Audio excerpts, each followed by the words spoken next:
Hi! Kamusta kamo tanan? Ang ngalan ko si Adrian. Mastoryahanay naman kita parte sa pahamot.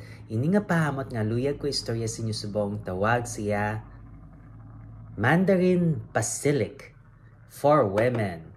Iya ni siya ni Gerlaine. De, pambabae ni siya.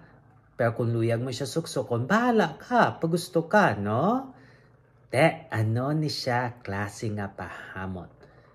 Bali, Mandarin nga oranges nga masimutan mo gid kag kalma lang siya nga pahamot na balang kanami nami gid kay masimutan mo gid ang mga Mandarin orange nga hamot no tapos nang kanami lang siya kay hindi siya ng tipo na balang makuga ang tawo kay amo na siya kakusog nang hindi nang nami lang gid saya na angay siya sa init nga panahon.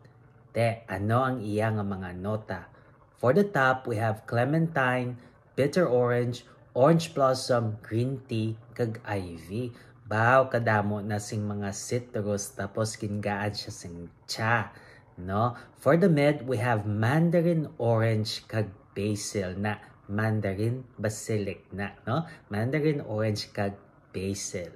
Tapos chamomile, kag peony. Na. For the base, we have sandalwood kag amber. Nang jutay lang gidang kahoy tapos may amber siyang gapainit pero jutay lang, no? Na angay gid ni siya kung magkagto ka sa beach kag summer kay nami gid ang panahon nga mainit, no?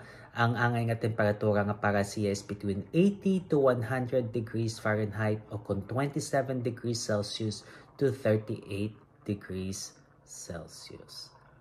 Na. De, kung namian ka mo sini nga pahamot, pabalaan nyo lang ko. Kag kung may iba pa ka mga pahamot nga luyag istorya sa akon, ibilin lang sa comment section. Sa daso naman. Bye-bye!